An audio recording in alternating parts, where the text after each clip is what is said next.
Hi, good afternoon, good evening, and good morning to all of you joining us from across the world today.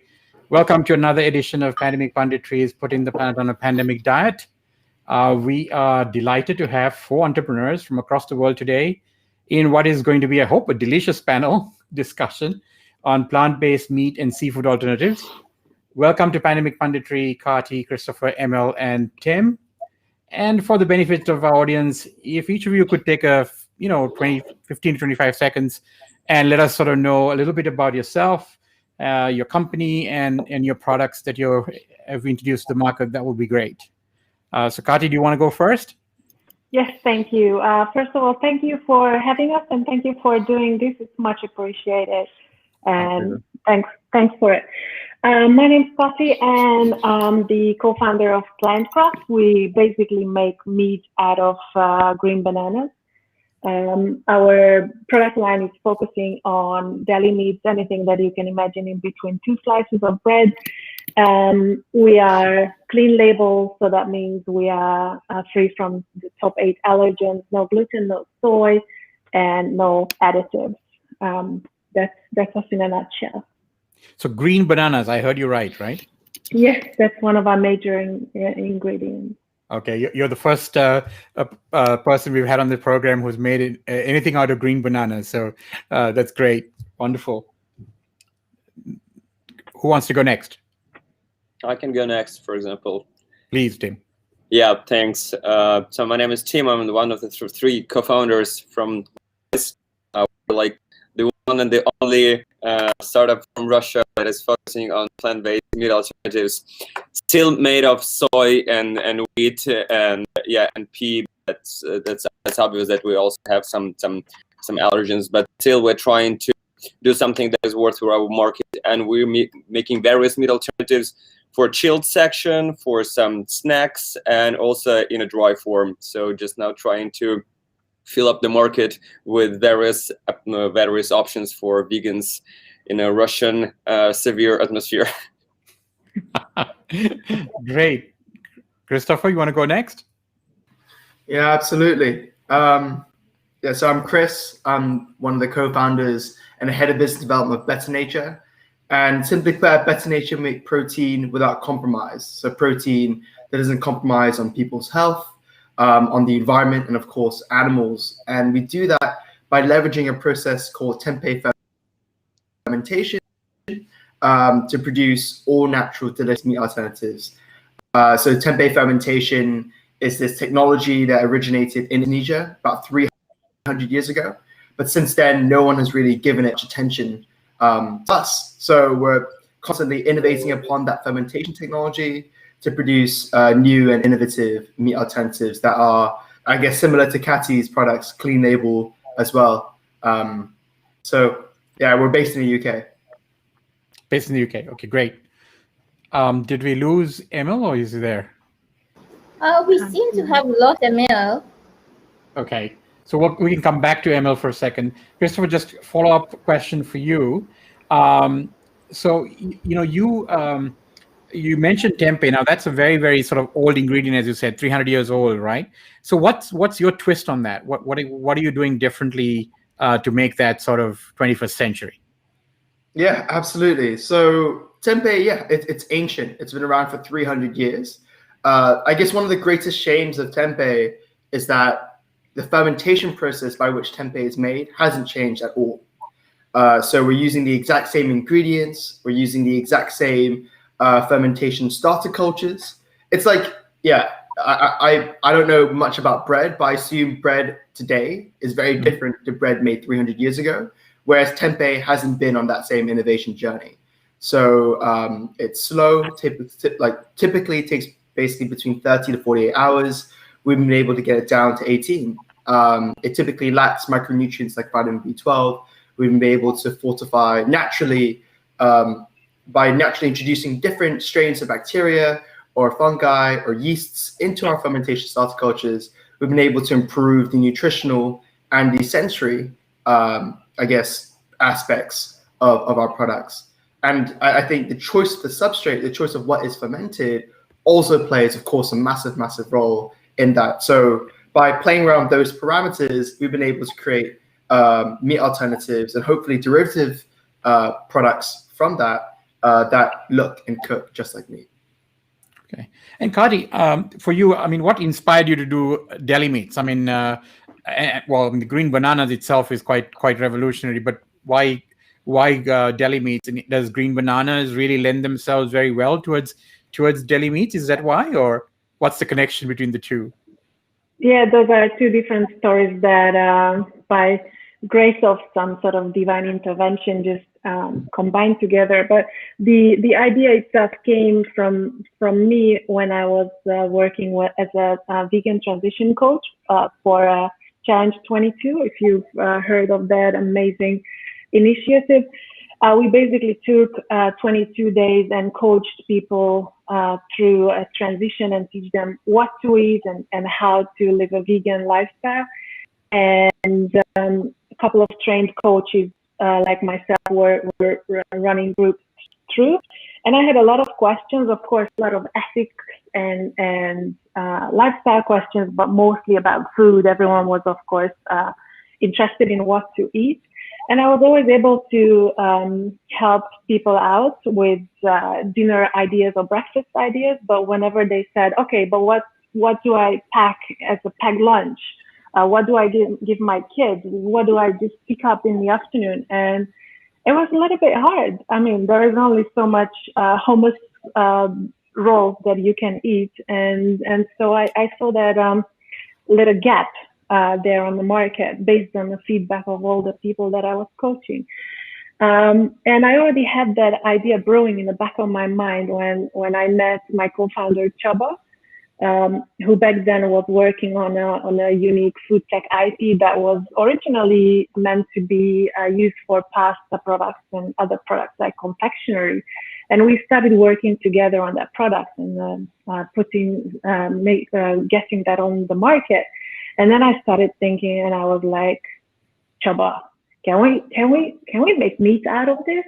And so it didn't take me long to convince him. And so that's how basically the idea and the technology met and Planecraft was born.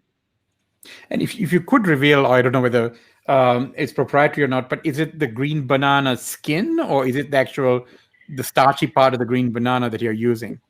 We're using green banana flour, and So quite often meat alternatives, when they don't have a big filler to carry the product like soy or wheat, then we have to use some sort of a filler material, which is usually maize starch or rice starch, which is an empty carbohydrate. It's basically after ingesting it, it breaks down to sugars.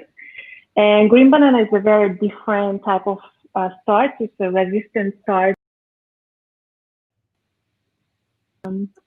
Go ahead, sorry. In the nearby future, I think we lost it a little bit. So in the near future, we will hear a lot about green bananas. I think it will be one of the new superfoods. I'm not sure if I like that word, but one of the heroes of our diet, because it's a real superfood for the gut. So that's going to be talked about quite a lot. It's a resistant starch. It behaves like fibers, and it's just an overall great nutrient for human health. Wow, I learned something new every day on the show. That's the reason we have it. Kartika, are we trying to get Emil back on the line? Is that what we're working on? Yeah, I'm actually trying to get him back, but he's having some connectivity issues. I emailed him, and he's still trying to come inside. Okay. All right. So we'll continue on. We've got plenty of questions for everybody, and when he comes back. So Tim, you mentioned that you're a pioneer in the Russian vegan space. Is that true? Are you one of the first companies or the only company currently in that space in Russia? No, of course there are some companies, and there were some companies that have been focusing on this market for like last decade.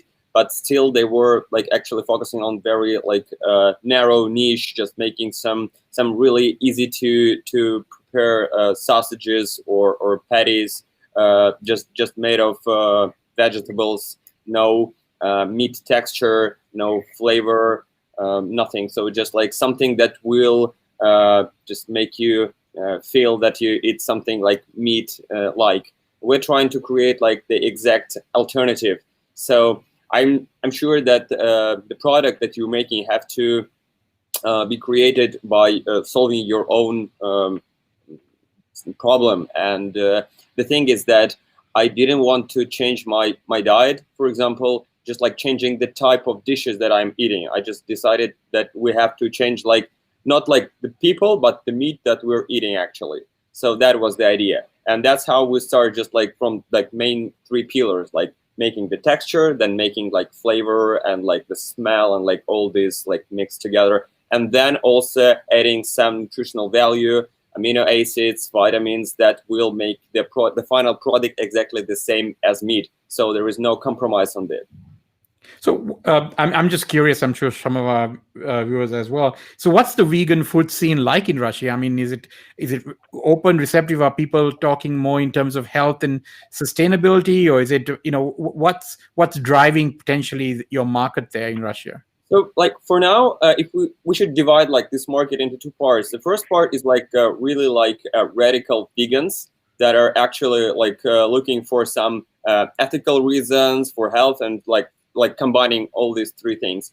And also the second like group of people is people who just find this like popular or fancy. So like now it's really cool to be vegan, and lots of people are actually attracted to this. Although Russian market is quite conservative, but like we're looking at, for example, milk alternatives, and like 10 years ago you wouldn't be able to find any milk alternatives here on Russian market. Now it's like even at the plant where we're located, like more than 100 kilometers from Moscow, you can find like soy milk or oat milk, at least something, and no one will look at you like with some like crazy eyesight that like what are you asking. So that's fine. And the same stuff is going on with meat. So we see, although people are really conservative, they're really trying to find some options, and they're really curious, and they also seeking for some interesting products, but they do not want to again make this compromise on what they are used to eat. I mean, like in the matter of texture, of smell, and so on. So if you're just presenting them their common dishes, just like without any animal ingredient, and the taste is the same, everything is the same, they have no problem with this. True. Kartika, why don't you ask Emil all the questions that you... Yeah. Each of the companies actually went ahead and introduced themselves. We'd love to hear what Hook does as well. Yeah, thank you, and sorry for losing the connection. That's all right. For a while. But yeah, I'm from one of the co-founder of Hooked, and we are developing plant-based seafood. So basically alternatives to traditional seafood. So you can say like the Beyond Meat or Impossible Foods of the seafood industry. So we are based in Sweden and are just about to launch our first product, which is a plant-based shredded tuna product, and is in the development of a shredded salmon product as well. And what is important for us compared to other plant-based seafood companies, I would say, is focusing a lot about health and nutrition in the products. So that is the short version of Hooked. We heard about Kati's background. I'm also very interested to find out what Emil's background is about. Yeah, sure. So I come from a background where I studied a lot of supply chain and management, and just slipped into the food sector by chance, actually. I did my master thesis within food waste, and after graduating, I founded a company that took care of food waste, fruits and vegetables that were about to be discarded, and we made the frozen fruit puree of it. But we didn't find a scalable business model. So while we were about to shut this down, I met Tom, who had the idea of Hooked. And I myself have been a vegan for 5 or 6 years now. So when he presented the idea, I just felt it was spot on, both from an impact perspective, because there is quite a lot of issues with the current seafood system, a lot of challenges. and very few options on the market right now, but also like the market potential, because it's like a white space right now if you compare it to plant-based milk or meat. And to me, I've been engaged quite a lot in volunteering work and NGOs, and specifically effective altruism movement. And that is about how you can actually use your resources to do the most good in the world that you possibly can. And I think starting Hooked and promoting plant-based seafood is the best thing I can do. So, Emil, is the salmon actually pink? I mean, does it look like salmon flesh? Is that one of the objectives, is to make it look, not only taste, but look also similar? Yeah, so we try to mimic both the taste, but also the appearance and the texture and the nutrition. So it will become like a very easy step for flexitarians or seafood lovers to just starting eating more plant-based, because we believe the core ingredient is what, soy or pea protein or seaweed, or I mean, how do you get the taste of the fishiness, I guess? Yeah, a fair question. So the tuna is based mainly on soy protein, and then some oils, and then seaweed to get the sea flavor. And with the salmon that we're working on right now, we're experimenting a little bit more with different protein sources. So we have experimenting with fava beans and pea protein as well to find a really good mix of it. But I mean, to diverse it from plant-based meat and chicken, it's basically algae and seaweed that stands out, I would say. And the cuttlefish and shrimp that's going to come, that's also going to the cuttlefish is going to be like a ring or a strip or something like that, and the shrimp is going to look like a shrimp, or are you still too early to sort of make any such claims? Yeah, we're quite early in that process. We have a vision, and we want it to be as similar as the actual product, like the actual meat product. So, but as you all know, to make like fillets or like products like a full shrimp is much harder than doing a shredded version, because like the fiber structure is much harder to get there. But we have a vision to actually mimic like a shrimp in long term as well. Karthika, more questions? I would like to deep dive a little bit into what does each of your like workday look like, and what expectations do you have for different phases of your company? Oh, that's a question for me as well. Anyone. Anybody, yeah. Well, maybe I can start. My work days are very weird right now. I was doing the COVID type of working even before COVID. I lived on Zoom for 2 years now. So we have a very interesting situation with Planecraft, because we're trying to be a very global company from the beginning. So that's why I usually hesitate when they ask, where is your company from? Is it from New Zealand? Is it from Hungary? Is it Berlin? Or is it in the US? And we're just trying to be a company for this planet, and then each country is treated as a market for us. But having said that, I work from New Zealand. My co-founder Csaba works from Hungary, Budapest. Our US head of strategy, David Benzigan, he works from New York, and now I'm chatting with you right now. So it's right now 10 o'clock at night, and I just work at the most random times that you can imagine. So I don't have a typical work day at all. It's absolutely random, and I love it. And I think this is the future. This is like, I saved so much fuel from not flying all over the globe, and we're so efficient. And because we work like this, we have to be using all the digital tools and tickets and keeping track of work across continents and time zones. And it's great, and it's efficient. And your manufacturing is going to be where, Karthi, when you first start off? Is it going to be a major market in the US, or? Yeah, so each time we set up a market, we set up the manufacturing and procurement on a local market. So we currently have it set up in the United States and in Europe as well. Okay, so 2 locations already. Yeah, might be more if you ask me 6 months. Any others on Kartika's same question? Chris? Yeah, I guess my work day is a little bit more structured. Seeing that we're based in the UK, the team's here in the UK, but I do sympathize or I do empathize with Kati because when we first started, we were completely remote. When we first started, half of our team was based out in Indonesia. We just had myself and one of my other co-founders based here in the UK.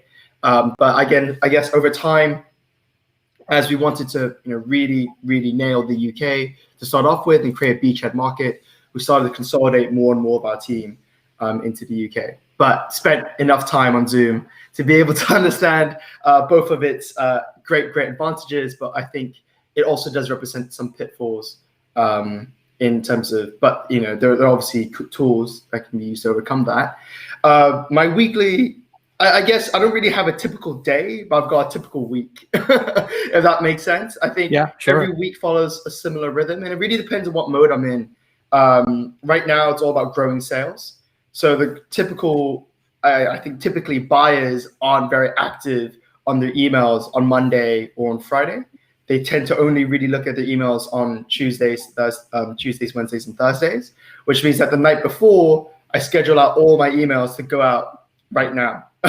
Basically, so as this call is happening, emails are going out to the relevant buyers to update them about our progress, to get them excited, send them commercials.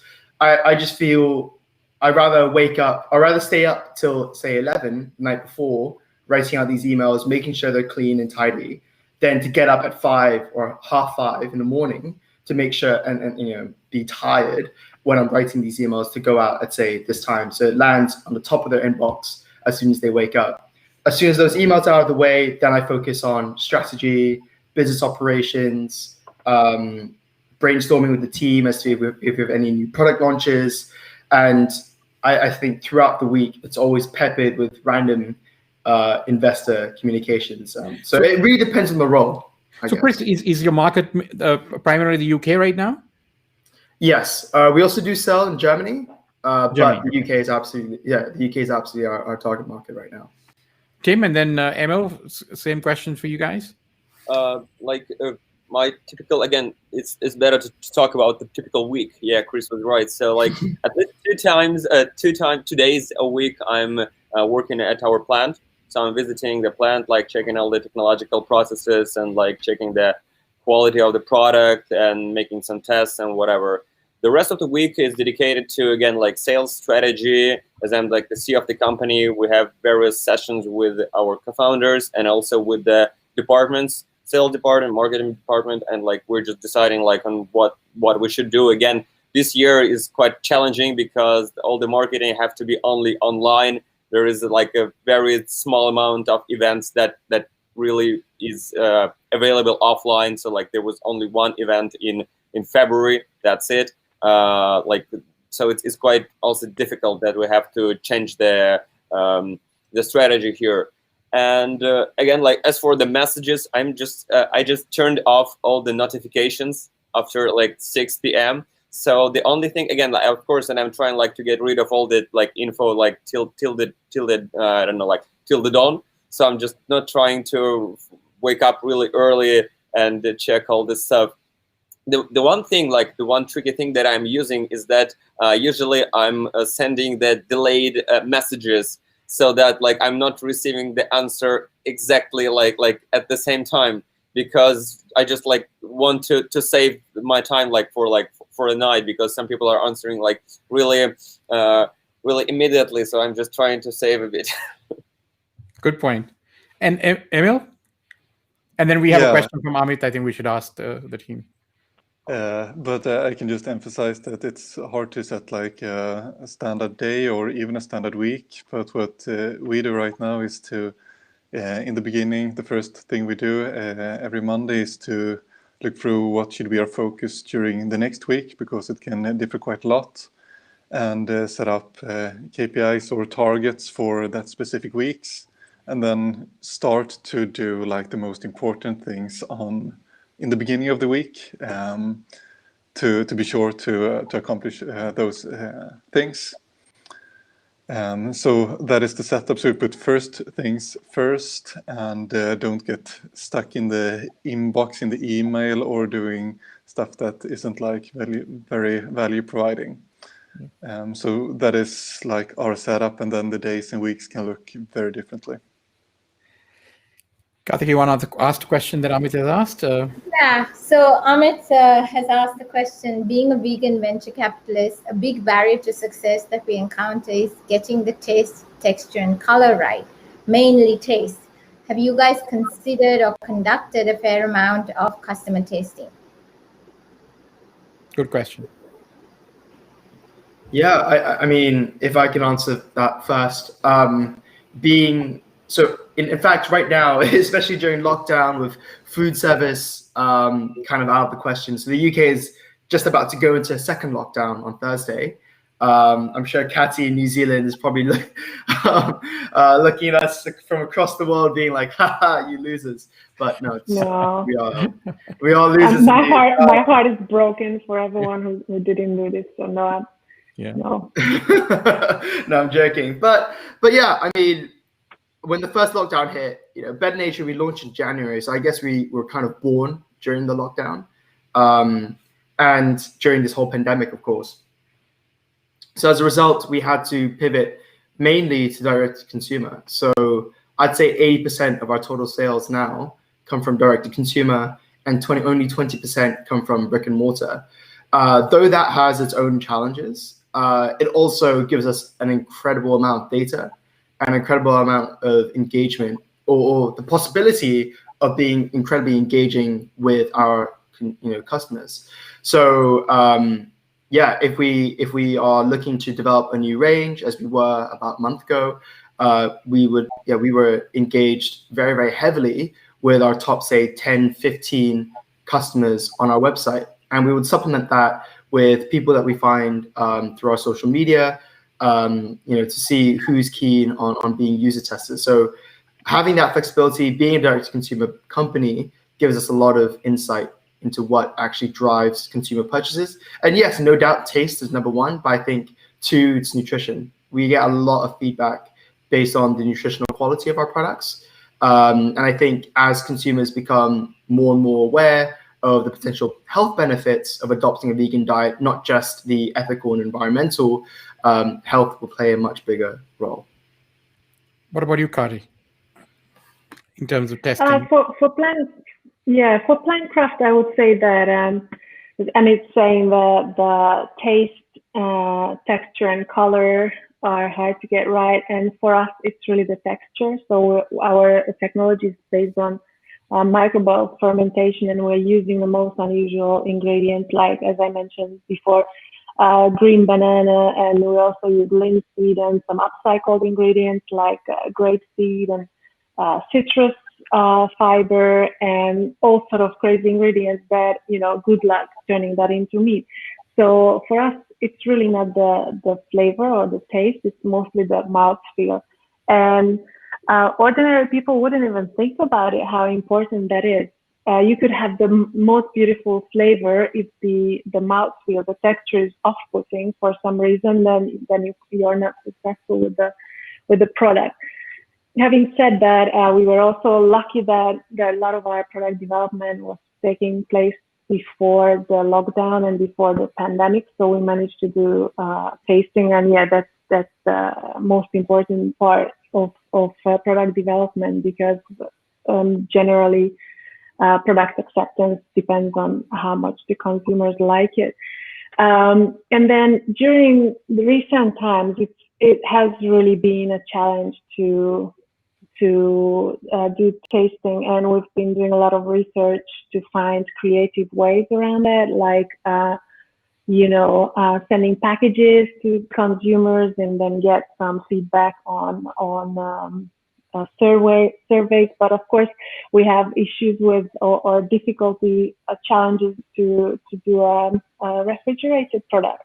So, we don't want to end up sending out a whole bunch of polyester and all sort of rubbish just to get a taste test. So we were trying to kind of get creative, and when we were sending samples to anyone who had to send samples to potential buyers, investors, just generally our co-packers for benchmarking, we actually asked them to do testing for us. So we were using the existing non-scientific way of getting user feedback, just whatever means we could during the pandemic. And I think this will continue to be a challenge, both in product development, in buying, in presenting to investors, and just generally, I think this will be the next big practical challenge of the food industry. So yeah, what is the shelf life of your product, Kati? Currently 210 days refrigerated. Oh, wow. And counting. That's quite a long time. Okay, Yeah. Great. Pretty good. Tim and Emil, I guess you guys. Yeah. So the thing is that like we launched our first products like before the pandemic, so we were quite free to make testings whatever we wanted, and we like gathered lots of people and just like shared the samples and they tasted.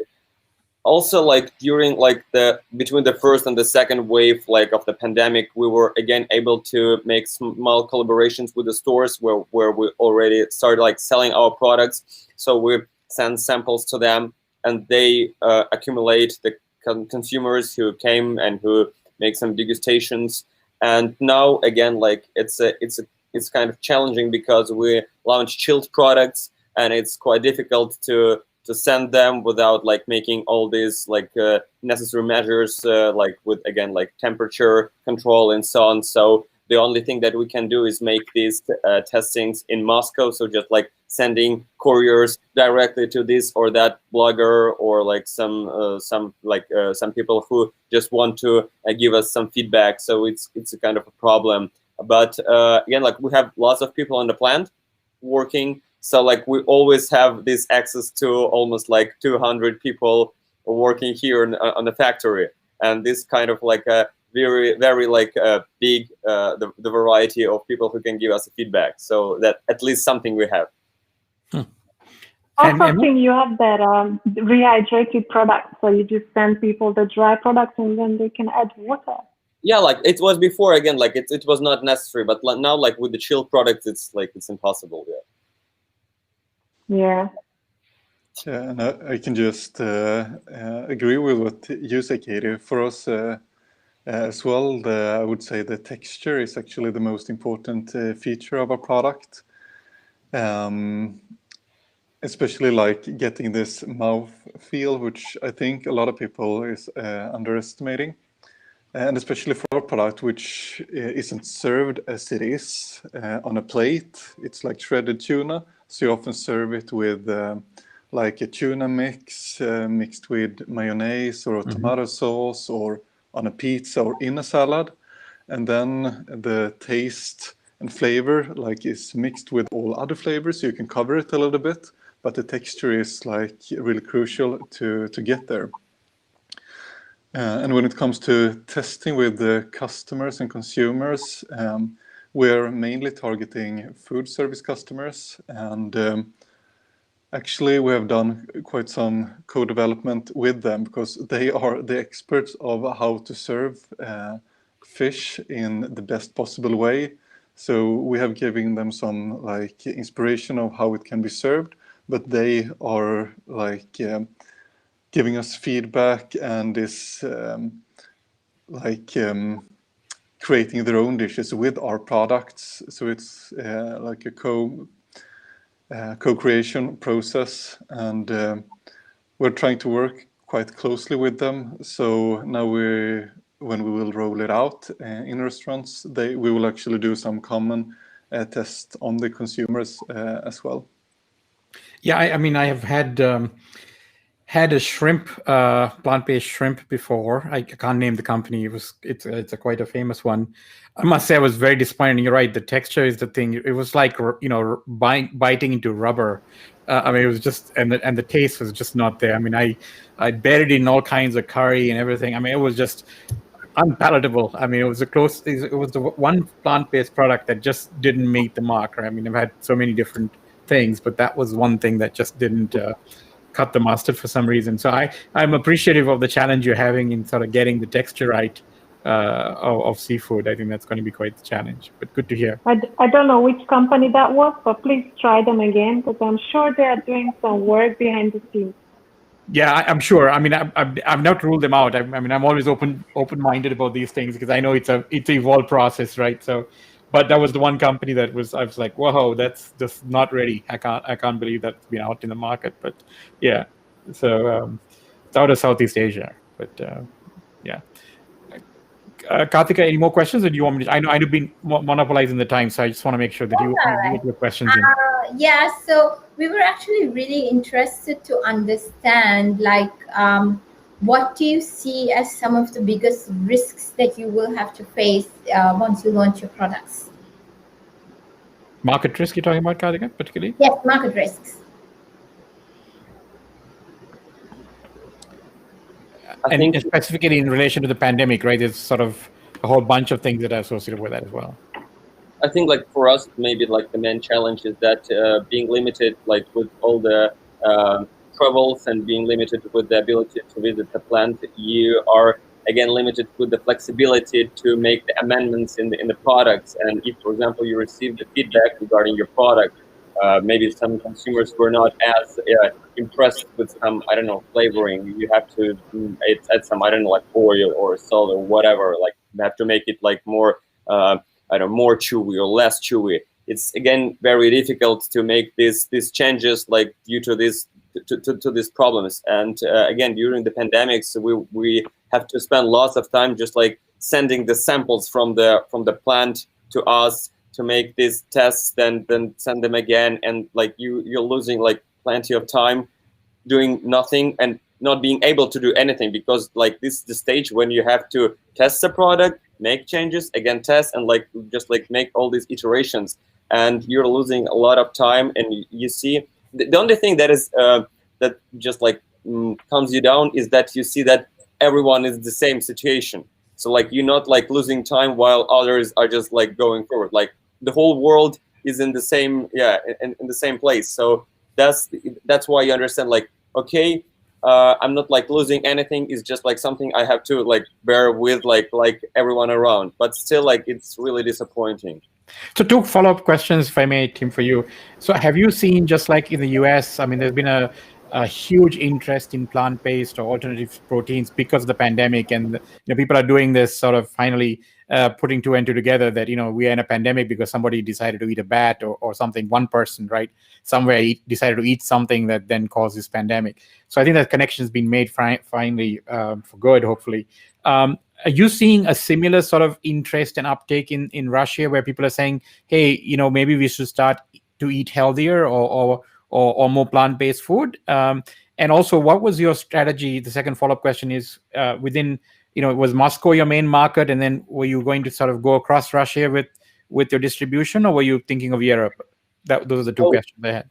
Yeah, the thing is that actually, like when you're talking about the Russian market, and the biggest challenge about the Russian market is that the majority of the consulting agencies that actually studying the markets all over the world, usually Russia and CIS countries are like in some kind of like gray zone. No one actually like know anything about like what's happening here, and that's why you have to act a bit blindly, because you don't see like this like bigger picture. You just see like something at least like that you want to see, because sometimes you're actually blinded with your product and blinded with your strategy, with your mission, not taking account anything and not being able to like look something like from another angle. But what we learned, because like previously we worked for like 5 years in an ingredient market sphere, we learned that actually Russian market is behind European one for like 5 to 7 years in a big countries. So although like we're behind, we see the same the same path that the European market has came like through, and we see like that it's Russian market is actually copying all the things that European market that's already done, and we see the same shift towards like flexitarians and so on, although not much people still like know this this category, but like we understood that people do not need to know the category to act like the people who are actually like being attracted towards this type of lifestyle.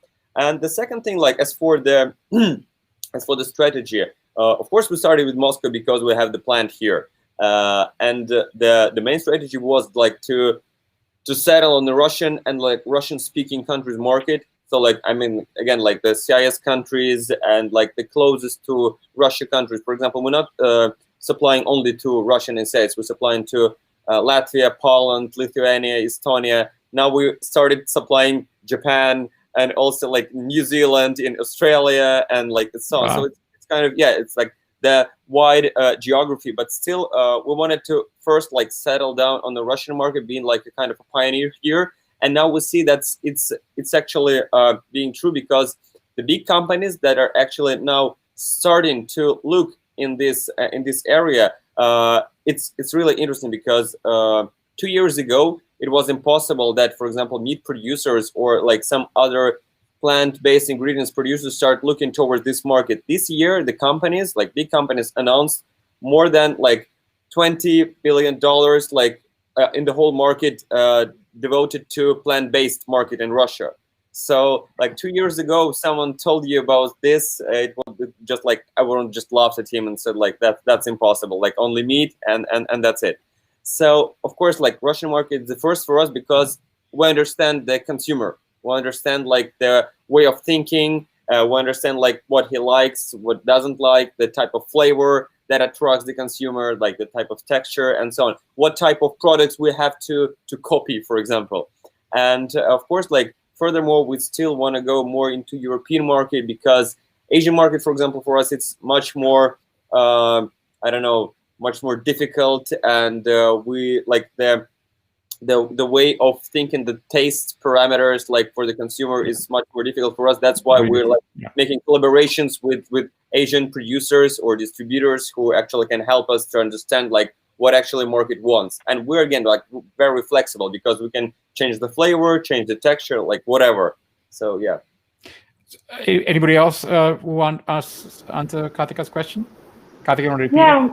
Yeah, it was about risks, right? So for Plantcraft, the biggest risk is the whole global approach, and especially with regards to different consumer preferences. So it is quite important from product development perspective that we kind of have a coherent packaging and taste profiles, and of course it's different in every country, and we need to make sure that we meet the customers' expectations and preferences, and going all the way as simple as for instance, garlic is one of our main ingredients as a preservative for European markets. But when we're looking at the Indian market, garlic is not a preferred ingredient. So we need to remove the garlic from the products that are targeted to India. And so it all creates a bit of a risk how much uniform. How uniform we want the products to be, or how much customization we allow. So that is a risk that we are taking by being a global company. Having said that, we were not really planning to be that global from the beginning. Actually, this strategy was a pandemic response from us. We were in the first lockdown, and we were focusing 100% on the United States launch, and we were working with our co-packers and our dry blenders, grounded in New Zealand, and Csaba, my co-founder, was stranded in Hungary. And during that lockdown period, we decided to develop Plan B and Plan C, And I looked at procurement and commercialization and co-packers here in New Zealand and Australia, and Chaba did the same. And we worked hard during that lockdown period to create these plans. And then by now, they just became quite viable plans for us that we can pursue. So these are the reasons behind being so global, and these are also the risks in being global. Anybody else want to opine on the risk question, Chris or Emil? I can continue on that one, or especially like addressing a big challenge we have. You said that, Tim, that Russia is 5 or 7 years after the rest of Europe when it comes to vegan food. And I think it's the same with seafood compared to meat and dairy. And it's really hard. I think one of the biggest challenges for us, being one of the first plant-based seafood companies in Europe, is to actually educate the consumer. It's really hard to be first on the market because it requires the consumer to change behavior, and that's always like a really hard challenge. Especially if we look at Sweden as a case, a couple of years ago, milk was seen as the sporty drink of the nature, really healthy. But now I think plant-based milk is selling out traditional milk by far. Thanks to Oatly. So they came with like a great product with great branding and marketing, and actually challenged the whole industry. And I think we have a similar challenge that a lot of people see seafood as a healthy source of protein. And people are taking the step from eating meat to eating seafood, and that's like a good step.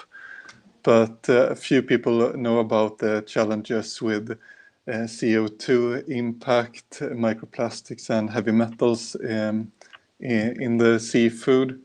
So we need to educate the consumers and make them take the steps to actually start eating plant-based seafood. I think that is a hard thing for us, but also we see it's kind of cool with the vegan community over in general. I think it attracts people for different reasons. Some people for health reasons, some for animal welfare reasons, and some for environmental reasons. So we have like different pools of people to work with. So it's really inspiring. It will be a fun journey, but also a big challenge. Chris, have you already outlined some risks for us, or have you sort of mitigated some of these things? I guess I think what Emil said about educating the consumer as well about tempeh is a potential risk. Another risk is to activate sales once in stores, right? During a pandemic, it's very difficult, for example, to organize tastings. So how do you then educate and drive ROS in store? That's a potential risk. But I think there are ways to overcome this. People are spending more time on their phones. People are spending more time on watching content, digesting content through their phones, through their laptops, through digital means. So, and if you were to go down, let's say, the out-of-home route, then out-of-home ads are cheaper than they've ever been. So there's a potential there. There's also an opportunity there that I think brands that are able to pivot and adopt and I guess reform strategies can really seize. So Karthika, in the last 10 minutes, I think you have some questions that let's try to pick a couple and let's do a bit of a rapid round with everybody quickly jumping in. We have a really good question. The alternative protein, dairy, and vegan food sector is getting really fragmented, especially in retail, food service, and D2C platforms. How will you guys drive your customer acquisition? Yeah, I guess if I can jump in. Yeah, I think it's really important. I think it's really important to be focused because how you serve these different channels is very, very different, right? The conversations you're having, the people you're speaking to, the infrastructure required to serve these different channels are very, very different. So it's important to be focused. And yes, I'd say generally speaking, the industry is becoming fragmented, but you're seeing companies that are doing exceptionally well in any one of these platforms, at least to start, and then over time you can then say diversify. So I think a really good example would be Beyond Meat and Impossible Foods. When they first started, they focused purely on food service, and through there they're able to build a brand, and from there they're able to move to retail, and then now obviously because of the pandemic very quickly launched direct to consumer platforms. But at the very beginning, I think it's important to understand what your product or your team is most capable of doing. And I think, and then obviously what the environment is like. And for us, that was really direct to consumer. We just so happened to have the infrastructure in place, and it's something that is doing really, really well for us right now. So it's, I think, where we're going to be putting most of our eggs. But that being said, constantly in discussion with different food service players to make sure that those opportunities aren't lost. But yeah, I think it's important to be focused. Anybody else want to jump in on that one? Yeah, for above the line, our general brand messaging, our strategy is to empower our consumers. There is a lot of mixed messaging going on about just diet in general and about plant-based diet, and I think that there's currently going on a very big kind of negative campaign about plant-based foods and talking about how bad they are and they're not as healthy at all. And I think that's mostly just from sunset industry lobby, like a meat industry lobby. And I really celebrate all the players here, whether they are soy or not soy, or wheat or not wheat, because they are still so much more kinder to this planet and the human health than anything we could do with meat. So I think that it's the most important thing is to empower our own customers and tell them that, hey, just read the facts and just educate yourself, and we're here to help. And if you need to choose, we are here to provide you with the right choice. So that's our general strategy with brand messaging. We really want to see people empower themselves and understand how powerful they are when they are not just being, shoved something down their throat. And in our below the line, or just in our general channel strategy, we are mostly focused. We're not doing direct customers, so we are going to go just in retail and food service.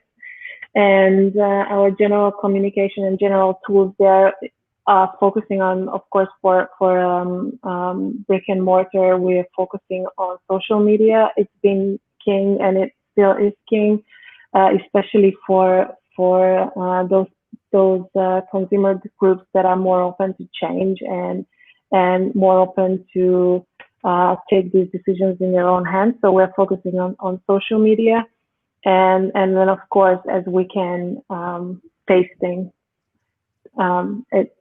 That has always been and will always be the easiest way to get to customers. Karthika, you want to close with that one question that we had? I don't know if anyone else wants to chime in about customer acquisition. Yeah. Okay. So the thing is that for now we're trying to solve the most important challenge here, is that make our products as much available as it's possible. And I'm talking not only about like our own product, but like about the products of all categories, like dedicated to vegan products. That's why, for example, we've seen how the market was developing on the in the Russian segment, and we see that there are very few companies that are actually able to make their products really available for any consumer, either in retail or whatever. So that's why we decided to create the Association of Alternative Food Product Producers here in Russia and in CIS countries, to support them, to support the local stores, to support other producers allow them to also like settle some of their equipment on our plant, as we have enough of space, and they will be able to make the product certified. So then they will be able to enter to the retail. So they won't be like, the consumers won't need to go, for example, to some outskirts of Moscow or some Petersburg or whatever to buy some tofu or some seitan or some other products. They have to be able to go just downstairs, go to the next shop and buy whatever they want. As soon as we receive this availability of the products, the markets will just grow out exponentially. So that's the thing. And of course, like during the pandemics, we all have to go online. We have to use this like online retail, online platforms. But just like we have to adapt to this. And the only thing is just like to use the most convenient routes to get to the consumer. So if it's like now online retail, just marketplaces, then let it be. But just like we have to put as much products there, like, and make them really like noticeable. So just like put as much marks there, so people won't need to just like turn your product back, like look at the whole content and find finally that there is no like animal ingredients. So just like labeling. People have to be like aware of what the product is like instantly, and it saves their time and it's much convenient to them. So as soon as this convenient and available, then we'll be able to like to acquire our consumer. Good point about packaging. Fantastic. So in closing, I mean, we obviously talked about the environmental considerations, the diet changes, and the challenges that each of you are facing. But what impact do each of you really want to have? Like, what is the objective? Do you want to get rich, or do you want to change the world? I want to get rich. Okay, that's a good answer. Both. PlantCraft is focusing on an invisible victim. We are trying to work on pigs. So most of the current plant-based innovation, whether it's a milk replacement or most of the meat alternatives, are focusing on beef, and pigs are actually huge victims, and they are mostly consuming the most processed and most harmful products like processed meat. And those are group 1 carcinogens, and there is a huge number of pigs all over the world that are suffering right now. So that's our focus. That's true. Okay. Yeah, I think. Sorry. Hey, Chris. No, go for it. I was talking too much already. No such thing, but Chris, go ahead. I was so Emil, you mentioned like EA earlier on, effective altruism, and I think, yeah, if I wanted to get rich, I would have stayed in my job at McKinsey, right? Like, and I think on a risk-adjusted basis, I'd probably be much better off in the long run than being an entrepreneur where the risks are so great. And yeah, so getting rich is definitely, there's no point being rich on the planet that cannot sustain itself, because at the end of the day, money is entirely fiction. It's something that society created to keep itself going. So I think the mission for Better Nature is to truly take tempeh or tempeh fermentation into the mainstream. But I think the deeper mission is to create a better food system for all the stakeholders involved, people, the planet, and animals. Cardiovascular disease and other chronic health disorders that are primarily, I guess, driven by the overconsumption of meat, they're the number 1 killers on the planet, regardless of geography. So even in developing countries, cardiovascular disease kills more people than anything else. And meat or the overconsumption of meat being the primary driver of the incidences of those diseases. And then obviously the environmental impact is just as devastating, if not more. And the impact on animals and the ethical, I guess, conundrum that we as a human species will have to sort of, argue our way out of, or it's impossible to really argue our way out of, that needs to be overcome too. So yeah, I think fundamentally to create a better food system. Great. Yeah, I can just continue on that note. It's not only what you do, but also why you do it. That is really important. as I said in the beginning, we actually founded the company on the basis that we want to have as much impact as possible. And our mission is to lead a transition to a more healthy seafood ecosystem, both in regards to human health, but also planet health. Right now, we're doing it through serving plant-based seafood, but it could be through doing something else if we believe that's a better way of doing it. And to have this mission like in the backbone, I think it has helped us so much in the most challenging times of the company, that we can just go back, zoom out a little bit, and okay, why are we doing this? Okay, we actually believe this will contribute to a better world. If it would have only been like, okay, I want to get rich, then I think we would have like shut down the company maybe 5 times by now. So it's really important to have this mission in the backbone for us. Yep. Tim, anything to add in closing? Yeah, like the thing is that we're, of course, like we're trying to, like, as it said, like on our website and everywhere, that we're trying to create like the people like favorite dishes without like harming anything and anyone. But the thing is that, like people turn to veganism because of various reasons, either for health, ethical reasons, climate change, environmental problems, like food waste, like the whole food problem. But I think like we're not trying to like say that one of these problems is most important. We're just like trying to give people that option, because if they see the problem, like whatever it is, ethical or some other problem, they do not see the option what they have to do with this, and we're trying to give them that option. So of course we understand that we won't be able to solve like all the problems and to provide like all the options, and some of our products won't be I don't know, not all people will like our products, even though they're seeking for this kind of option. But we're trying to do something to make their life easier, and so they can enjoy these favorite dishes without harming anything. And again, as for like the message for entrepreneurs, we're trying to give them the possibility to do something while we had this possibilities. Like for example, when we started in ProVeg or like somewhere else, like we had this option to stay like for 4 months in Berlin, or just like we had this planned, and we want to share this, because not all like startups, not all people have this have this stuff, and we're trying to share with this because we see this kind of a mission that we're trying to help everyone. And if they have these bright ideas, if they have the same vision of just like trying to change something, then we're just like trying to make it easier for them. So on that note, I think it's a very good point, Tim. All of you are part of the ProVeg International's incubator program, and so thanks for Albrecht for recommending you guys to come on our show. We're going to have Albrecht and Amit Grover actually on next Tuesday, so we will be talking to the people who hold your purse strings initially, at least.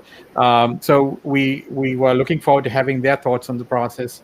And I think the critical thing is, as you said, Tim, is to give people viable alternatives, right? So I think we had the CEO of Melly Bio here a couple of weeks ago, and he made a very interesting point, which is, if we go extinct as a species, the sad thing is that we would have done so simply because of our taste buds, right? So think about locusts and us. It's very similar. We just ate ourselves into extinction. So it's not very smart of us. I mean, we may be trying to go to Mars and be an interplanetary species, but if we can't sort of control what we put in our mouth and take sort of rational decisions based on evidence and science, then we would have this sort of ignominy of actually dying out as a species because we couldn't control our eating, right? So it's one of those very, very interesting conundrums of the human evolutionary process, that we're at this juncture where we could technically go extinct simply because we couldn't eat something else, right? So I just wanted to add one thing, is that I see that it's really important, because just imagine like we're like the only and the first like species on the world that start asking ourselves what we're actually eating, not like being driven by our instincts. So when we are as clever and as like developed and as sophisticated, and we can answer ourselves what we're eating, isn't this like makes us responsible for thinking like for the conclusions of what we're doing? So that's the main thing. That's why we have to make this connection between like people we are asking the question towards us, and like whether we are able to now make some changes. And I see that we're able to make these changes, and like that's now what we have to do. And people who are not understanding this, that's sad, but still like the time will overcome this. And I see that we're like as the pioneers of this sphere, we're making these changes first, and we're trying now to make all these enthusiastic things to engage other people in working in these spheres, not seeing anyone as a competitor, just like as someone who will also bring something good to this world. And I think that's really important. Thank you. I think thank you to all of you today for joining us, Karthik and I. We conceived of this program to share with the world that there are lots of alternatives. Every time we feature a company on Pandemic Punditries, putting a planet on a pandemic diet, we're hoping we're giving the message that there are great people out there, such as yourselves, who are building new products that could replace perennial favorites, whether it's pâtés or deli meats or fish or calamari in the future, or any number of products you can make out of tempeh.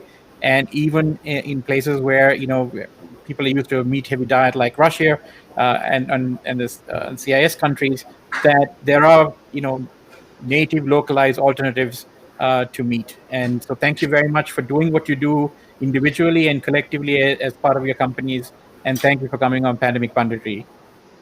Have a great week. Thank you Thanks. so much. Thanks for having us. Thank you. Thank you. you. Bye. Bye.